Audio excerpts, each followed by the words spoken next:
el avance imparable de la nueva humanidad. Y ahora vemos al Señor Jesús desde su trono ocupado en algo muy importante para Él, algo que le ha encomendado su Padre: las misiones, la predicación del Evangelio a los no judíos. En Hechos capítulo 13 y capítulo 14 encontramos la primera misión de predicación del Evangelio a los no judíos.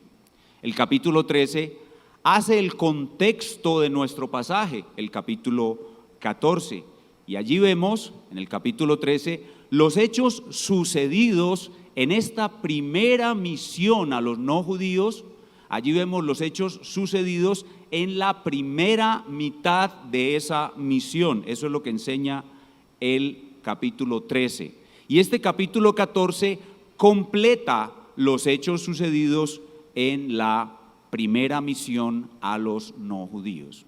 El tema pues de nuestro pasaje es la completación del relato de la primera misión de la iglesia hacia los no judíos, la primera misión que fue enviada por la iglesia madre, la iglesia misional, que es la iglesia de Antioquía de Siria.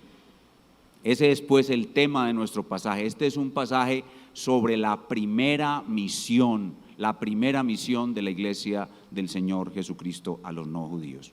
Y el título que le hemos puesto a nuestra enseñanza en el día de hoy es La misión en re mayor. La misión en re mayor, como si fuera una sinfonía, como si fuera una pieza musical. Es como si fuera una sinfonía en la cual se enseña sobre predicación, polarización y sufrimiento. Y en esta sinfonía tenemos 4 movimientos y la hemos puesto en re mayor porque los 4 movimientos comienzan por re. Es una cuestión simplemente didáctica. Así que en esta primera misión, la misión en re mayor, veremos en primer lugar cómo la misión fue recibida. Primer elemento por re, recibida, la misión recibida. En segundo lugar veremos cómo la misión fue respaldada, también por re, respaldada. En tercer lugar veremos la misión cómo fue rechazada. Y en cuarto lugar veremos cómo la misión fue reportada. Entonces, 4 cosas con respecto a la conclusión, los hechos que concluyen la primera misión de la iglesia hacia los no judíos, que fue una misión recibida, respaldada, rechazada y reportada. Estamos ubicados pues en el primer siglo y esto es lo que nos enseña el libro de Hechos sobre la historia de la iglesia del primer siglo, la historia misional de la iglesia del primer siglo, pero esto es para nosotros que vivimos hoy en pleno siglo XXI. Veamos en primer lugar el primer movimiento de esta sinfonía, y en las sinfonías hay una descripción del tiempo con que se ejecuta la sinfonía y se utiliza el italiano es el idioma de la música. Y este primer movimiento, la misión recibida, digamos que es un movimiento vivaz en italiano sería vivaci, es un movimiento vivaz porque la vida que lleva el Evangelio se expande a muchos lugares. Entonces veamos cómo en primer lugar este primer movimiento, la misión recibida. Pero aclaremos primero en qué consiste la misión. El versículo 1 nos muestra en qué consiste la misión. Veamos de nuevo el versículo 1. Aconteció en Iconio que entraron juntos en la sinagoga de los judíos y hablaron de tal manera que creyó una gran multitud de judíos y asimismo de griegos. La misión consiste en salir de una iglesia madre, ser enviado por una iglesia madre, ir a otra ciudad, predicar el evangelio de Jesucristo de tal manera que sea el evangelio de Jesucristo. Muchas veces las personas van y predican otra cosa que no es el evangelio de Jesucristo. Predicar de tal manera en esa ciudad que logran hacer discípulos. Hay conversiones, se hacen discípulos y se padece persecución. Esa es la forma de definir la ciudad. Es salir de una iglesia madre, ir a otra ciudad, predicar, tener convertidos que se hacen discípulos y padecer persecución. Entonces la misión fue recibida en primer lugar en Iconio. La primera ciudad de la cual se nos relata de este viaje misionero es Iconio. Veamos otra vez el verso 3. Por tanto, se detuvieron allí mucho tiempo. ¿Por qué se detuvieron mucho tiempo en Iconio? Porque la misión fue recibida. Es decir, en Iconio hubo discípulos. A pesar de que los estaban amenazando, ellos decidieron quedarse. ¿Por qué? Porque la misión fue recibida. Se quedaron por mucho tiempo en Iconio. Entonces la misión fue recibida en Iconio. Pero también fue recibida en Listra. Veamos el versículo 20. Pero rodeándole los discípulos, se levantó y entró en la ciudad. Esto corresponde a Listra. Dice, rodeándole los discípulos. Significa que en Listra también la misión fue recibida porque hubo discípulos. Y luego pasaron a Derbe, y en Derbe la misión también fue recibida, versículo 21. Y después de anunciar el evangelio en aquella ciudad y de hacer muchos discípulos, la misión también fue recibida en Listra porque hicieron muchos discípulos, y en las otras ciudades también, versículo 24 y 25. Pasando luego por Pisidia, vinieron a Panfilia, y habiendo predicado la palabra en Perge, descendieron a Atalía. Entonces la misión es recibida cuando el evangelio llega a los corazones, se convierten las personas y se hacen discípulos, y los misioneros se quedan allí instruyendo en los fundamentos de la fe y formando iglesias bíblicas a esos discípulos, formando iglesias bíblicas con esos discípulos, y esa es la misión recibida. Ese es el primer movimiento de la sinfonía llamada la misión en re mayor. Ahora veamos un segundo movimiento de esta sinfonía llamada la misión en re mayor, que es la misión respaldada. Y este segundo movimiento, de nuevo en el lenguaje de la música, es un allegro. Allegro porque está la alegría de ver los discípulos, las personas convertidas, ir de las tinieblas a la luz. Y un allegro adicional es que el Señor daba señales y prodigios para respaldar la misión. Veamos después este segundo movimiento, el allegro. La misión es respaldada. El versículo 3 otra vez, 3b, dice, hablando con denuedo, confiados en el Señor, el cual daba testimonio a la palabra de su gracia, concediendo que se hiciesen por las manos de ellos señales y prodigios. Ahí está muy claro el respaldo. ¿Para qué dio Dios estas señales en Iconio? Para respaldar la palabra que estaba siendo predicada, para mostrar que esos mensajeros venían del cielo, y esos hombres paganos de cultura grecorromana inmediatamente supieron que eso venía del cielo, pero como ellos son paganos, pensaban que eran sus dioses que habían venido a visitarlos, porque esas señales eran tan fuertes que no se podían negar. Y aquí hay que aclarar que estas señales y prodigios no fueron dadas para que las personas creyeran que Dios existe. No.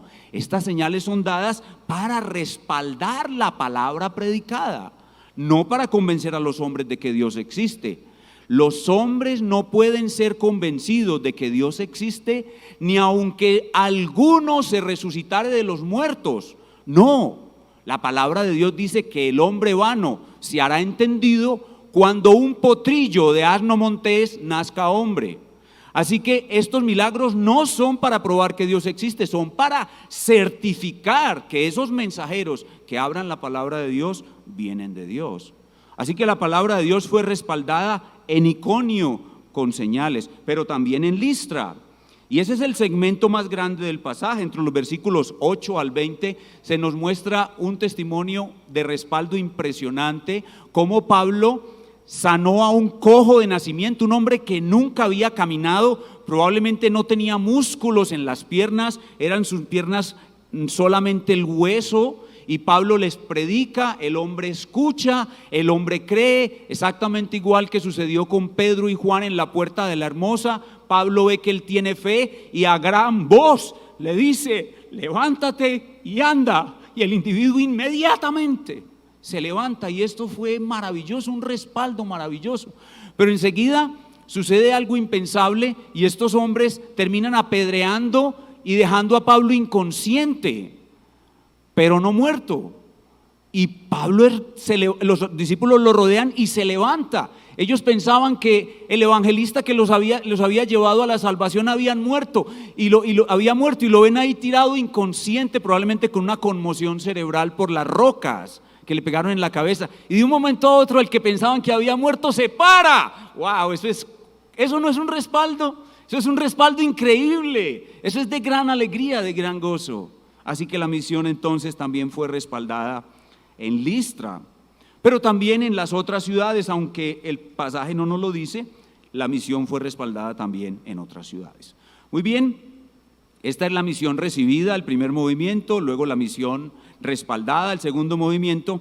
Ahora vamos a un tercer movimiento que en el lenguaje de la música es el movimiento lento, el movimiento melancólico, se llama adagio, y es el movimiento que nos muestra la misión rechazada. Y esto es lo que nos pone tristes.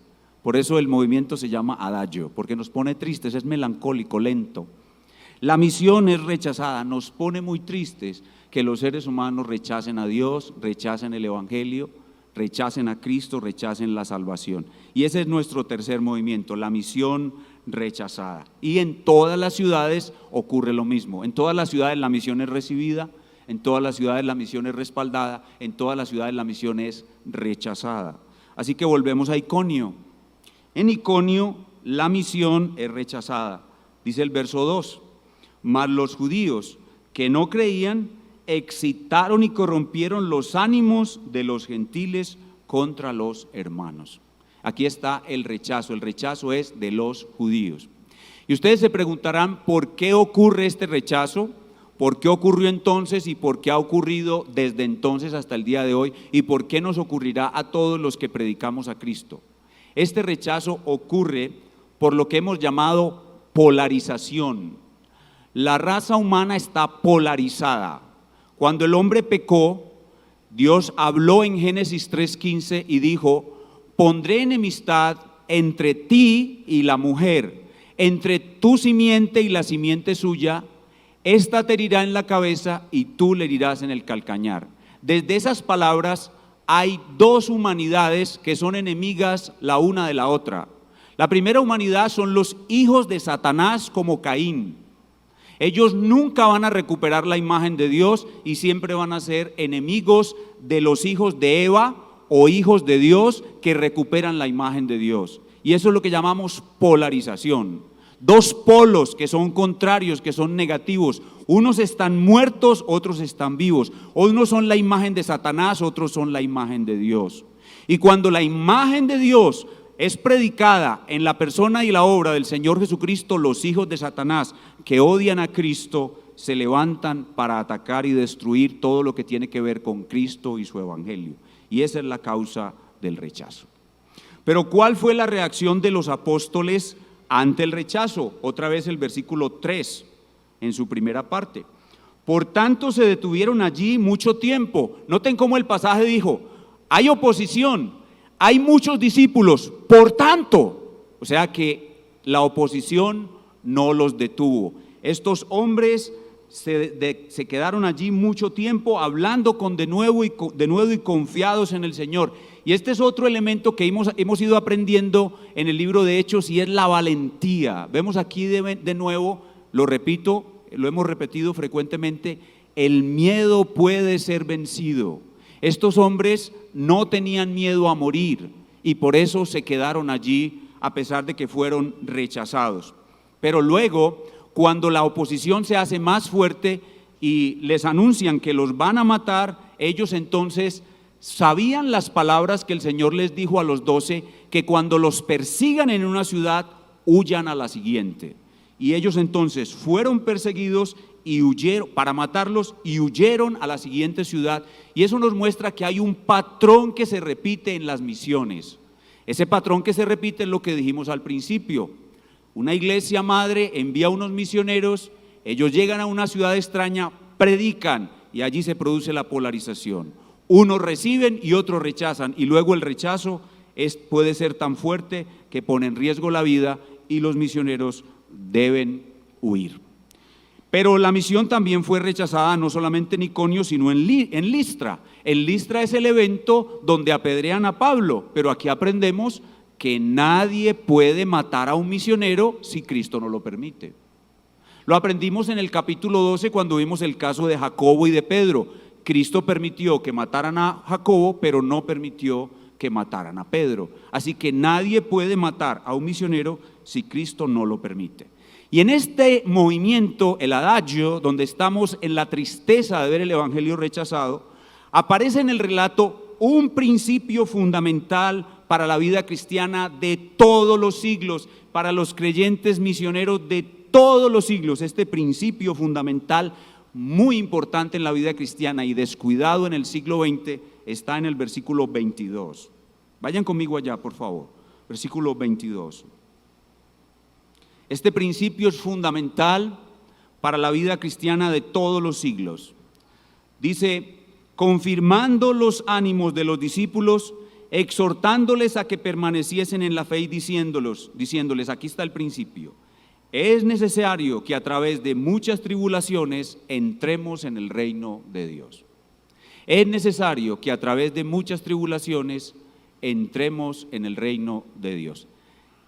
El siglo XX es un siglo desastroso para la historia de la iglesia por la enseñanza del falso evangelio de la prosperidad, donde se trata de alejar al creyente de las aflicciones, donde se le dice que el creyente debe ser próspero, tiene que estar siempre sano y con una familia ejemplar, donde se le dice que usted no puede estar pobre o tener necesidad económica, no puede estar enfermo y su familia no puede tener algún problema como un hijo rebelde o algo así, porque entonces usted o ha pecado o ha dejado de diezmar.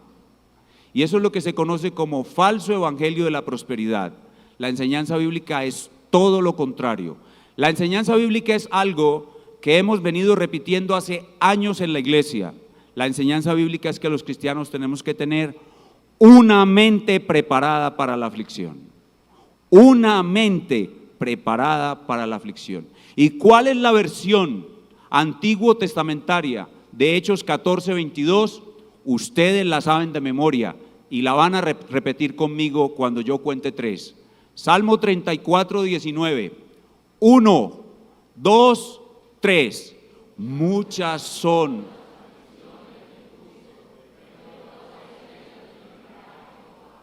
Amén. La vida cristiana tiene este principio fundamental. En este mundo tendremos aflicción. Miren con qué fundamento de vida cristiana práctica Pablo edifica las recién nacidas iglesias de la provincia de Galacia. Pero asociado, noten ustedes esto, tal vez esto para mí es lo más llamativo del pasaje.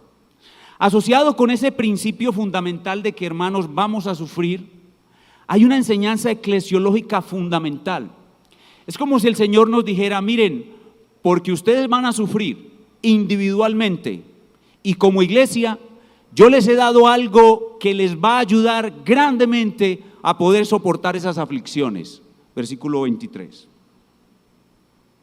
Y constituyeron ancianos en cada iglesia, y habiendo orado con ayunos, los encomendaron al Señor en quien habían creído.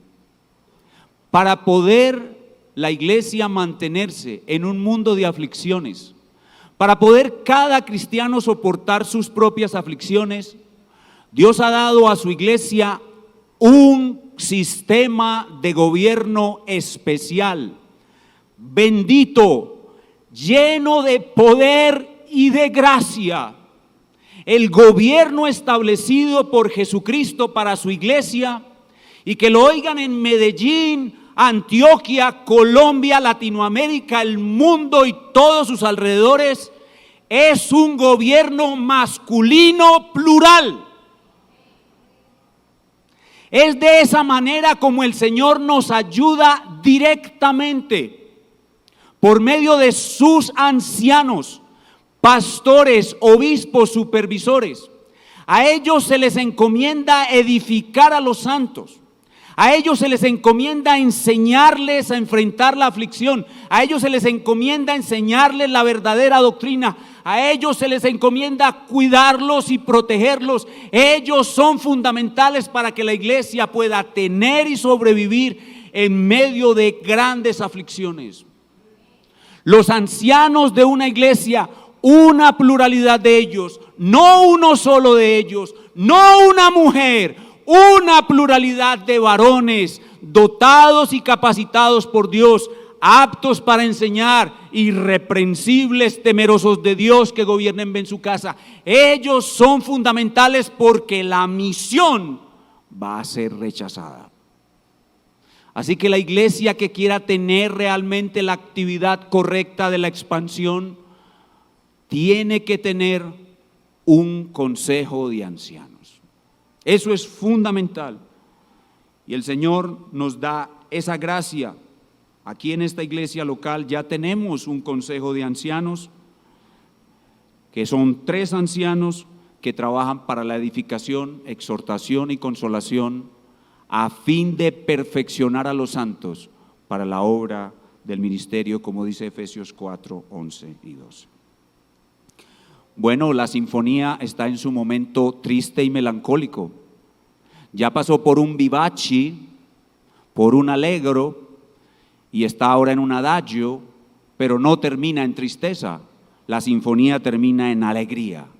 Un allegro, otra vez. El cuarto movimiento es la misión reportada. La misión reportada, y así termina nuestro texto en los versículos 26 al 28 con un reporte. Estos hermanos estuvieron cerca de 2 años recorriendo toda esta región en esta primera misión y llegaron con el corazón inflamado de alegría y de gozo por las grandes cosas que Dios había hecho con ellos. Y esa es la misión reportada, versículo 26. De allí navegaron a Antioquía, esta es Antioquía de Siria, desde donde habían sido encomendados a la gracia de Dios para la obra que habían cumplido. Y habiendo llegado y reunido a la iglesia, refirieron cuán grandes cosas había hecho Dios con ellos y cómo había abierto la puerta de la fe a los gentiles, y se quedaron allí mucho tiempo con los discípulos. Este reporte no pudo haber sido otro que un alegro. Gran alegría hubo en esta iglesia porque la primera misión fue concluida con una gran victoria. Y este pasaje exalta en gran manera a nuestro gran Rey eterno, el Señor Jesucristo. Este pasaje nos muestra a Cristo porque nos enseña que Cristo es la causa de la polarización. Hoy en día en nuestro país, por ejemplo, hablan que Colombia está muy polarizada y creen que la polarización es los de izquierda contra los de derecha. No, esa no es la polarización verdadera. La polarización verdadera son los hijos de Cristo y los enemigos de Cristo. Esa es la verdadera polarización. Y este pasaje nos muestra que Cristo es la causa de un mundo dividido, de un mundo polarizado. Pero también este pasaje nos muestra a Cristo como que Él es el que tiene la llave de David. Ya lo dijimos en un mensaje anterior. Él es el que tiene la llave de David, que abre y ninguno cierra, y cierra y ninguno abre. Y Él hoy en día, Cristo, es predicado en gran número de ciudades gentiles, y su nombre hoy es adorado por muchos judíos y no judíos, pero también odiado por muchos judíos y no judíos. Y su obra misionera que comenzó aquí, esta es la primera misión, su obra misionera continúa a lo largo de la historia y continuará hasta que Él regrese. Su obra misionera es una sinfonía perfecta, creada por su Padre, dirigida por Él desde el cielo e interpretada por su Espíritu Santo aquí en la tierra. Esa es la sinfonía, la misión en re mayor. ¿Y cómo va a terminar esta sinfonía? Va a terminar con una fanfarria. ¿Qué es una fanfarria? Es un sonido de trompetas y percusión muy fuerte que anuncia algo majestuoso como la venida de un rey. ¿Quieren saber cómo termina esta sinfonía? Vayan conmigo a Apocalipsis, capítulo 11, versículo 15. Apocalipsis 11, 15. Y este es el final de la sinfonía, el gran finale, el gran final. Apocalipsis 11, 15. El séptimo ángel tocó la trompeta. ¿Ven que si se trata de una sinfonía? El séptimo ángel tocó la trompeta y hubo grandes voces en el cielo que decían: los reinos del mundo han venido a ser de nuestro Señor y de su Cristo, y Él reinará por los siglos de los siglos. Esa es la sinfonía, la misión en re mayor. ¿Y cuál es la aplicación que debemos sacar para nuestras vidas de este maravilloso pasaje? Bueno, la aplicación es algo que también hemos ido repitiendo a lo largo del libro de Hechos. Es muy sencilla. Todos debemos tener una mentalidad misionera. Todos. Hermanos, no todos iremos a las misiones, pero todos tendremos una mentalidad misionera. ¿Cómo adquiriremos esa mentalidad misionera? Bueno, ya lo dijimos y lo vamos a repetir. Para poder que un cristiano cambie, es decir, usted hoy no tiene mentalidad misionera, para que usted cambie y la tenga, tiene que hacer que su alma coopere. Coopere es una sigla, C-O-P-E-R-E, coopere. La C es conocimiento. Usted necesita conocer quién es Cristo. ¿Quién es Cristo como conquistador que quiere conquistar la nueva humanidad que su Padre le dio? Y usted necesita obedecer a Cristo. Esa es la O, la letra O, obedecer. Usted tiene que obedecer todo lo que esté a su alcance para la obra de Cristo. Y la P tiene que pensar profundamente en esto. Debe estar dejando a un lado los pensamientos vanos y superficiales, frívolos de esta vida, y pensar en cosas grandes, y no hay nada más grande que la obra de Cristo. Y eso que ha hecho de conocer, obedecer y pensar profundamente, lo debe repetir y repetir y repetir, repetir y repetir, hasta que eso se grabe en lo profundo de su corazón y usted sea un miembro de esta iglesia y todos los miembros de esta iglesia tengamos una mentalidad misionera. ¿Y cómo se manifestará en nosotros que tenemos una mentalidad misionera? Estaremos orando en privado y en público por las misiones. Estaremos contribuyendo con dinero y con servicios a las misiones. Entre otras cosas, una de las cosas que podemos hacer es prepararnos en idiomas, en enseñanza de idiomas. Si estás casado y quieres tener un hijo, yo te pregunto, ¿para qué quieres tener un hijo? ¿Para qué quieres tener un hijo? ¿Quieres tener un hijo para que sea feliz? ¿Para ser feliz tú?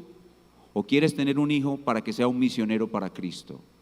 Entonces, cuando lo tengas, enséñale idiomas extranjeros, y ora a Dios que lo envíe a las misiones. Eso es lo mejor que puedes hacer con tu hijo, prepararlo para que sea un misionero de Dios.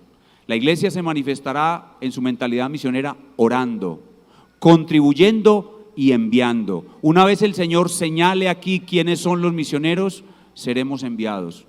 Y estando ellos allá y nosotros aquí, respaldando en oración, respaldando en contribución, respaldando en toda clase de servicio.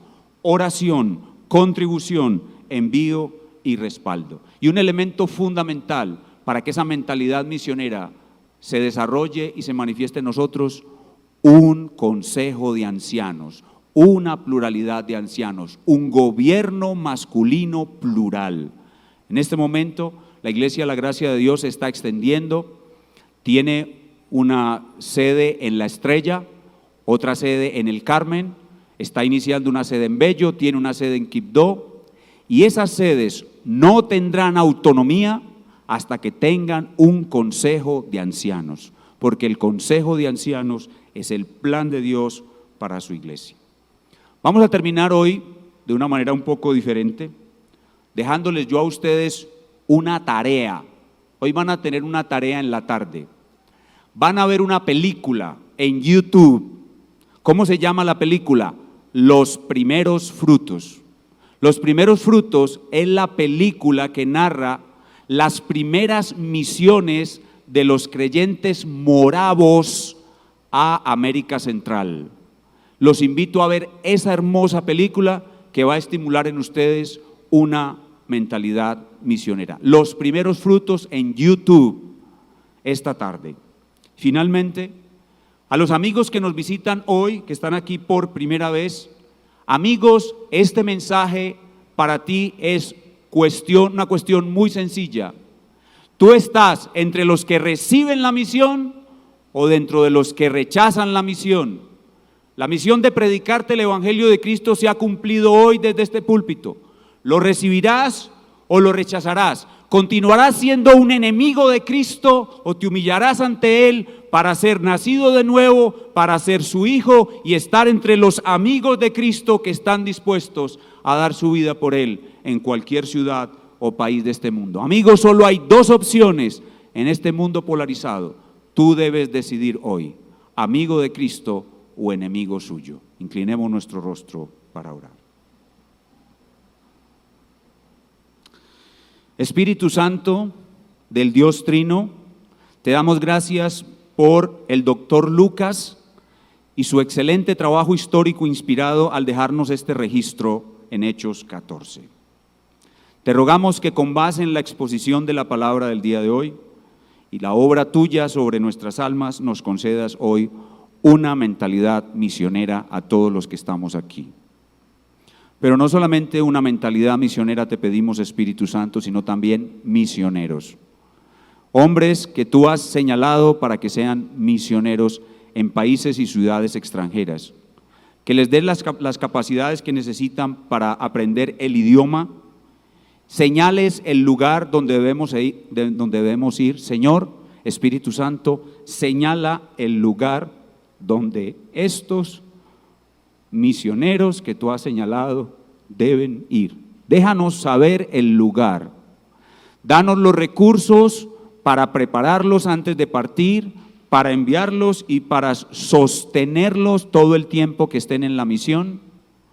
Y danos el privilegio de escribir la historia de las misiones de la Iglesia de Cristo en nuestros días. Y todo esto te lo pedimos en el nombre de Cristo. Amén.